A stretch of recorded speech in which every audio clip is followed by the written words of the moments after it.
Hi everyone, welcome back to my channel. I am here at the mall with Sam. She is a beauty expert who has 16 years, correct, of beauty expert experience. So today I am here with her at the mall, and I'm looking for a lip treatment. So she's gonna recommend something. I just need something with just no color, or like a lip balm. And then for people that want to know, you have any lip moisturizer with color, can you show us that? But I'm here at Clinique.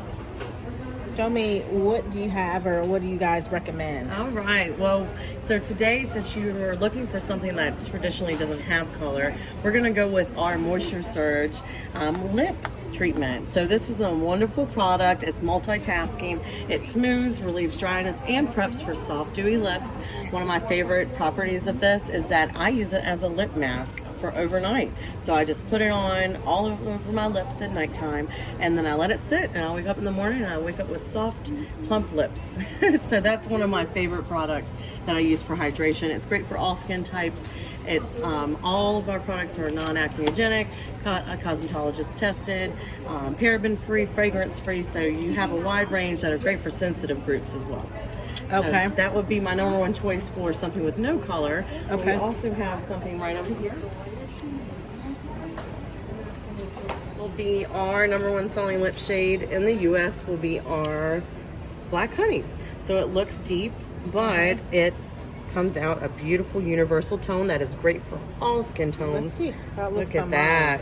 And it just gives you a nice tint of color, just a little hint to where you're not really fully committing to something like a lipstick. But that is one of our top selling shades as far as lip color goes, and it's very hydrated as well. We do have one other product that we sell, which is our Dramatically Different lipsticks.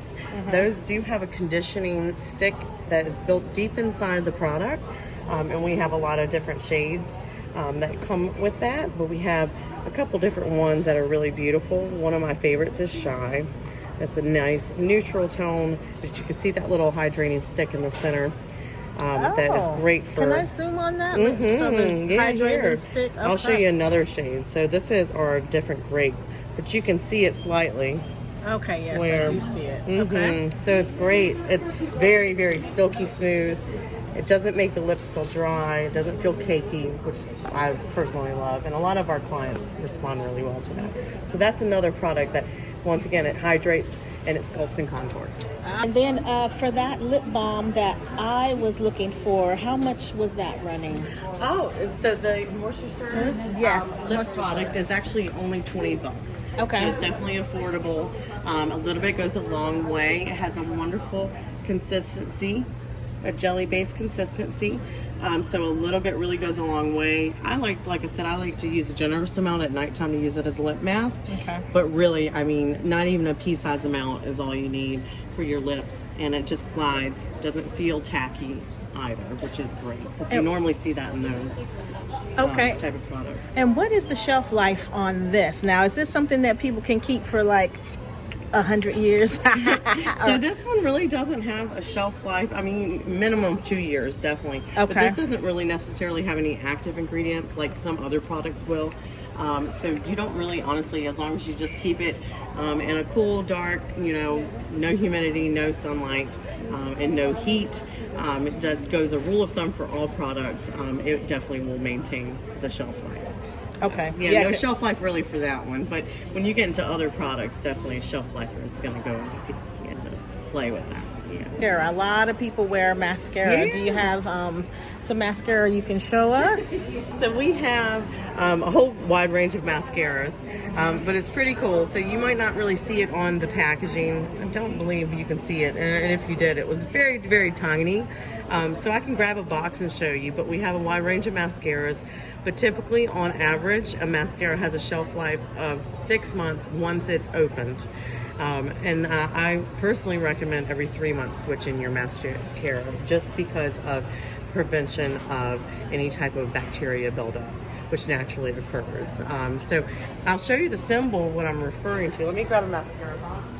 Okay, and so for all you ladies out there that have a mascara like myself, for more than 3 months, then you should get rid of it, right? I was telling my people on the channel, if it's 3 months old, then you should get rid of it. Really, like if you have that advantage, yes, definitely get rid of it.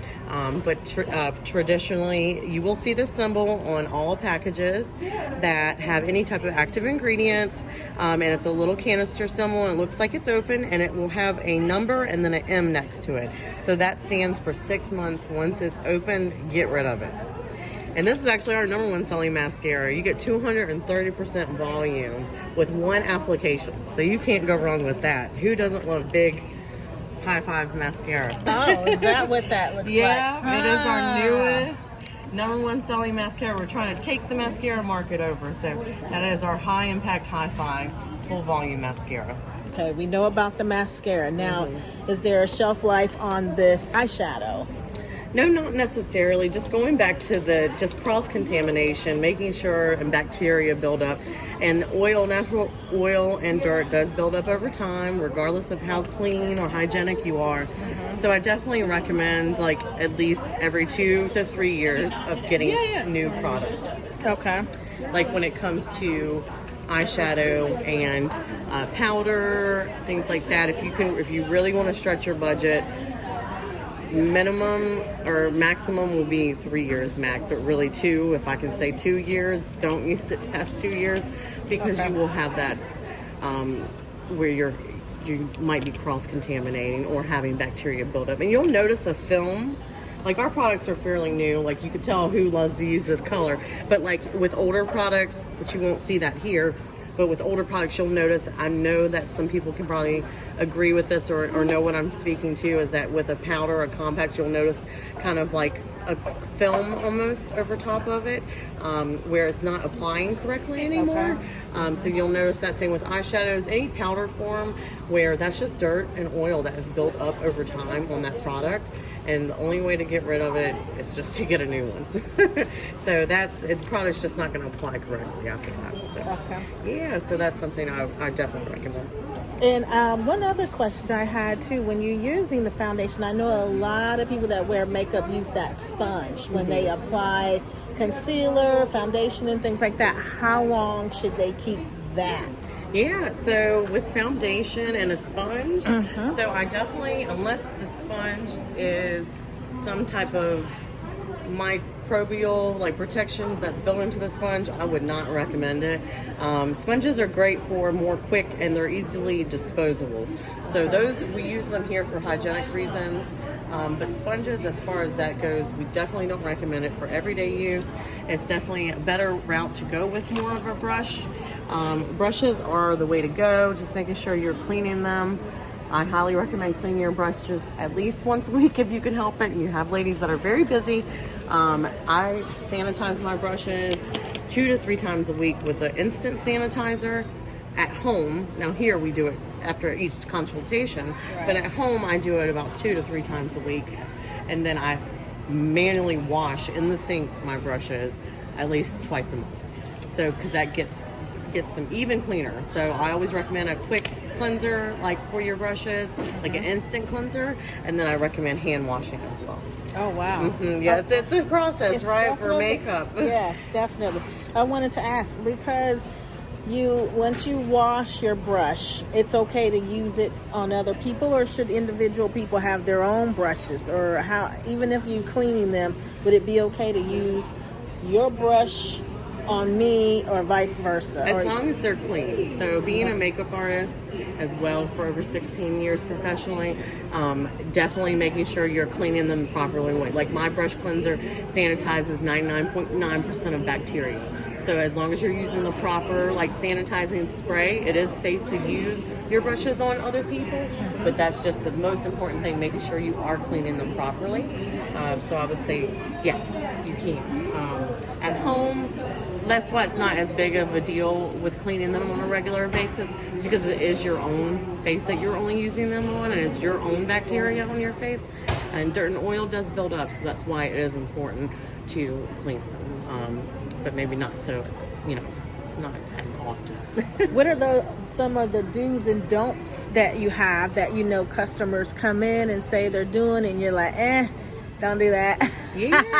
That you can share with us. So, one thing, good rule of thumb that I always do is that I pre-portion everything on my hand. I don't care what it is.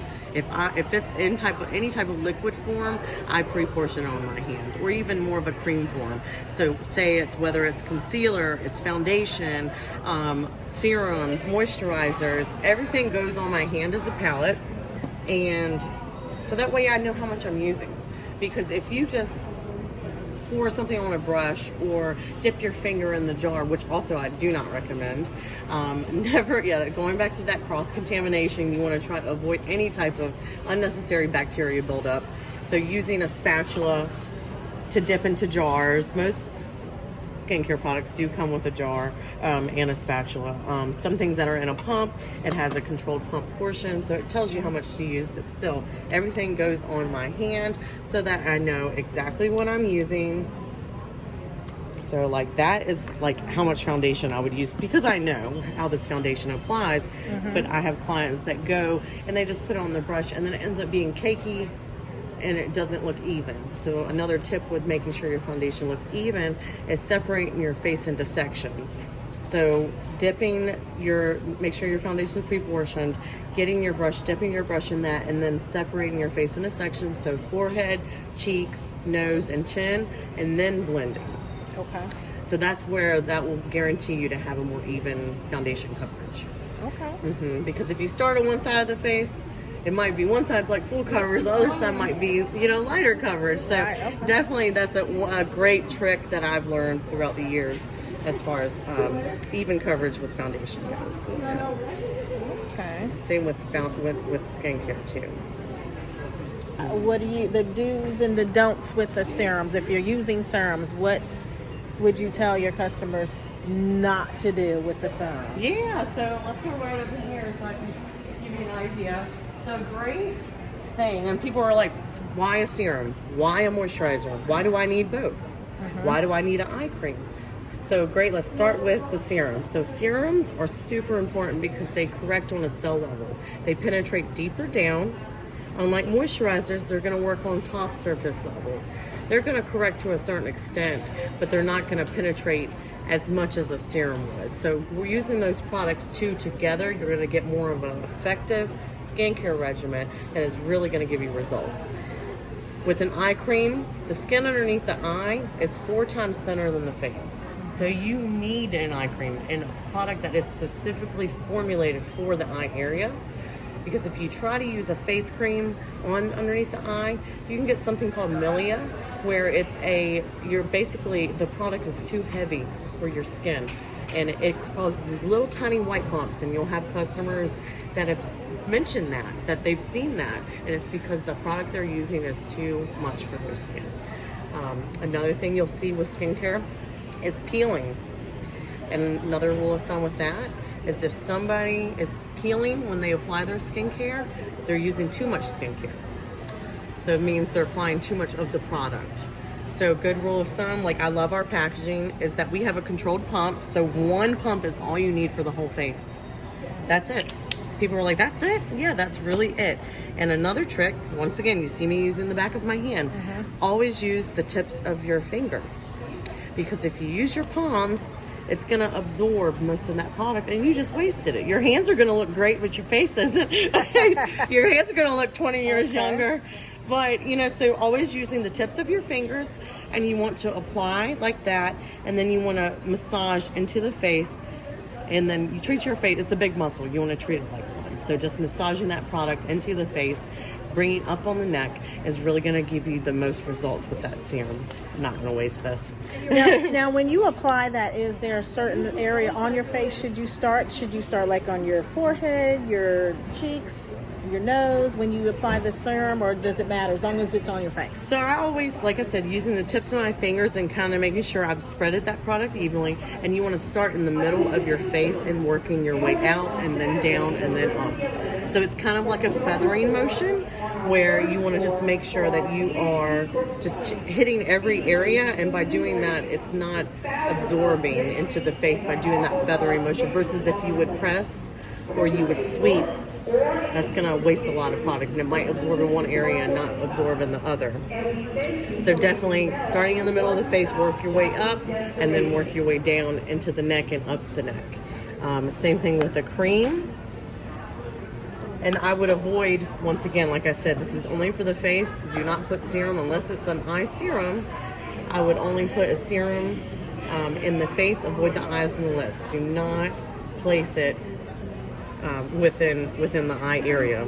Anywhere, just think your eye structure, your cheekbone and your eyebrow bone. Anywhere between those two, do not put any product unless it's meant for your eyes. The other thing that I've seen common is that you're not exfoliating on a regular basis.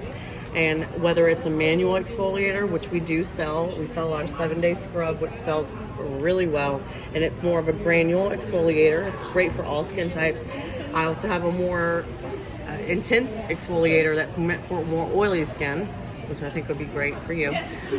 This will really help get rid of all those dead skin cells and allow that skincare to penetrate deeper. So following with the serum, making sure you're not using too much as that controlled pump. But if your product doesn't have that at home, just think anywhere between a pea-size amount to 2 pea-size amount, but really no more than that. And a great rule of thumb, going back to this and how you know you're not using too much, is if it doesn't absorb almost immediately in between steps, you're using too much. Okay. You should not have the product, you should not feel the product sit on your skin after 3 minutes or 5 minutes even. Let's say 5 minutes tops. You should not touch your face, and it should not feel tacky. That product should be fully absorbed into the skin. Okay.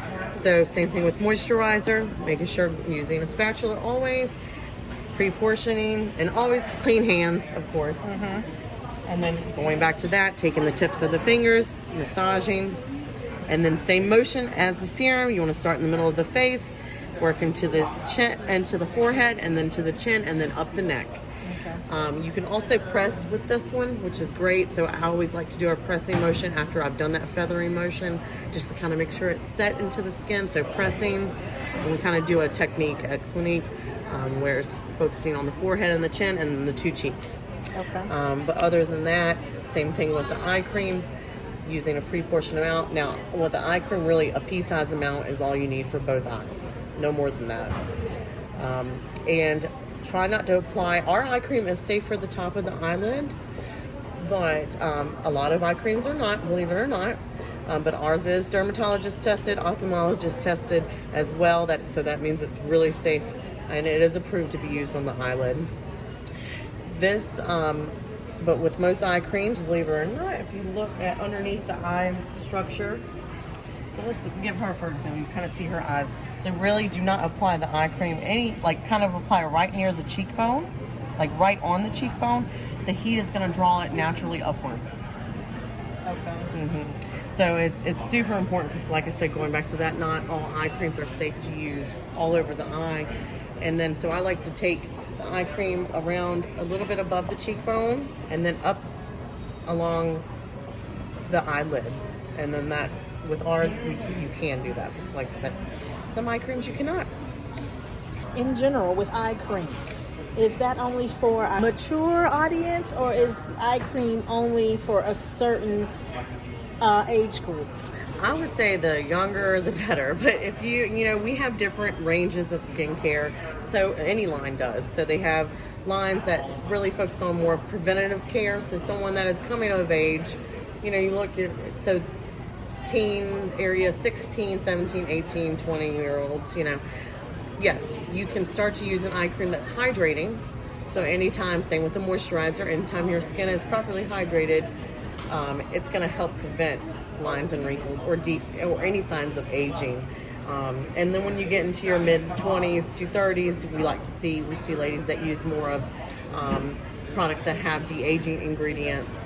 And then we have ladies that are older than that, more mature audiences that like something that will do a little more, that's going to actually help get rid of fine lines and wrinkles. So it goes in steps. So we have something, an eye cream for all different ages, different eye creams for different age groups, for sure. Or even customers that might not care about lines and wrinkles that are in their 70s. We have moisturizers that are still age appropriate. It's for any age and any skin type, that is just going to properly hydrate their skin. Because I have customers like that, and they're like, I don't care, I'm already old, you know. And it's like, you know, to each his own. And you know, but I have ladies that tell me, give it to me all, give it all, I want it all, I want something that does it all. Gotcha. So okay. definitely depends on that person, and we customize that to that need of that client. Okay. Well, that was great information, and I know there was one more thing that I wanted to have ask you about, is how to store your perfume. And I know I've seen a lot of people that store their perfumes on top of in their bathroom, in their room, on their dresser, or whatever they have. So can you give us, because she's also expert in perfume, like cosmetics. Any beauty. And so, could you give us the do's and don'ts, and then how to apply perfume for perfume storage? Yeah, so let's go over to our fragrance, and we'll talk about it. All right. So we have my number one seller right now, which, I mean, Happy is always a given, but this is one of my personal favorites. It's our Clinique My Happy and Cocoa Cashmere. Great tip, because I'm already wearing this. So I like to spray on the inside of my wrist. I always do about 2 spritz, and you always want to dab. Never rub. You see that so often. Customers always rub their arms together, but what that really does is it actually breaks down the properties of the fragrance, and it will alter the way it smells, and turn the complex of the fragrance, so it might not last as long. But by doing this, it heats up the product. Another great tip is making sure your body's properly moisturized before you apply fragrance. Really? Like, when you say moisturize, do you mean like, did I put on some like my body lotion? Okay. Yeah, and that really makes a difference, believe it or not, because I have customers that are like, fragrance just is not staying on. It doesn't last. Doesn't matter what it is, it just doesn't last on it. And I'll tell them that trick. Just use a really good moisturizer. Like, we have a great body butter that's fragrance free, because you can wear something that has the fragrance, you know, that matches your fragrance. And they do sell body lotions that smell like the fragrance that you wear. But like, even just a good body butter that's fragrance free, just making sure you're properly hydrated, that allows that fragrance to really absorb and just be able to unfold. And everything smells different on everyone, is based on body chemistry. So that's another cool thing. So you'll see one fragrance smells totally different on someone else than the other person, you know. So it's really what you love and what you are gravitate towards. But for me, I love something a little warm and kind of seductive, like with a fragrance, but also kind of sweet. So that's why this is one of my favorites. But we have a wide range of different fragrances for everybody too. So it's just whatever suits your favor. So, you know, most people say, okay, you wear different perfumes or fragrances during the season. I don't switch it up. I just wear what I like to smell like. So, but should people be wearing different fragrances at different times? So it's, you know, what is this? This is what, considered the fall now? We're coming in the fall. But I mean, to each his own, going back to that as well. But yeah, there are people that have a signature fragrance that do not change it throughout the seasons. That would be me. That's okay. That's okay. You like what you like, and you're entitled to it. And if it smells good on you, girl, I would embrace it. But yeah, like for me personally, like I have it more at my disposal. So I do have fragrances. I have a fragrance for spring. I have a fragrance for summer, and I have a fragrance that I, have for fall and winter. But I definitely gravitate to the more spicy, woodsy, musky fragrances naturally. I don't typically like clean like you, or any type of floral. I don't really gravitate towards those. So it's really like winter and fall fragrances are my thing. Gotcha. Okay. You know, so but also going back to that with fragrances and storing them in a proper way. So a great rule of thumb with fragrances is keeping them in a cool, dark place, just like your skincare. Keeping it away from heat and humidity. You always see a lot of people have them on their vanity in their bathrooms, which is a big no-no. It's going to break down the properties in the fragrance and alter the fragrance smell, and you're going to end up losing this beautiful fragrance that you just spent money on over time by keeping it in that type of area. So keeping it in a cool, dark place, like I said, away from heat, humidity, and sunlight, that's going to get your most life out of your fragrance. Okay, and I keep mine in the bathroom in a drawer. It's a bottom drawer. It's away from the shower, but I know it's in there. Is that still good? I think it would be fine. Yeah, it should be fine as long as it's not exposed to that humidity, in which I would assume that it doesn't get in there. So just Right, as long okay. as it's not exposed to that direct humidity, you should be fine. Yeah. But if you ever notice, if you pick up your fragrance and it's warm, then it's not being stored properly. Oh. I had a closet that at first I was keeping my stuff in, and it was warm when it would get hot in the middle of the day. So I removed anything like that out of my closet. So things like that, just be aware of of the heat and humidity and sunlight, and you should be good to go. Yeah. All right. Well, Sam, thank you so much for doing this for me. I hope this was very educational. It was for me. So I have an eyeliner pencil. I don't know if they still carry the ones you can Sharpen. They're good because you're just basically exposing a new Okay. pencil each time you sharpen. As long as you're sharpening it, down to a new point, Okay. But if there's still old pencil exposed from previous, then I would still be worried about any type of bacteria on that. But going back to that, as long as you're not cross-contaminating, things like that, I think you should be fine. But we do have mechanical roll-ups, and those, yes, are we break them off for hygienic reasons and then screw it back on. And we Okay. still even then use a hygienic spray. So it's like we double cleanse, but at home it's not as imperative. If the pencil's dry or it tugs on the eye at all, I would throw it out because you don't want to cause any stress to the skin on the eyelid. Going back to that, it's very sensitive. So making sure if the product's not applying the same as it was prior to when you purchased it, do not use it anymore. Get rid of it. All right. Well, thank you, Sam. I You're welcome, appreciate it. darling. If we have anybody that wants any more information, I'm sure Sam will be okay to come back we can and go through makeup. yes, Like more in detail application. Yeah. yes. Thank you, everyone, for joining and watching my channel today. Always comment, like, and subscribe, and we will see you again. Bye bye.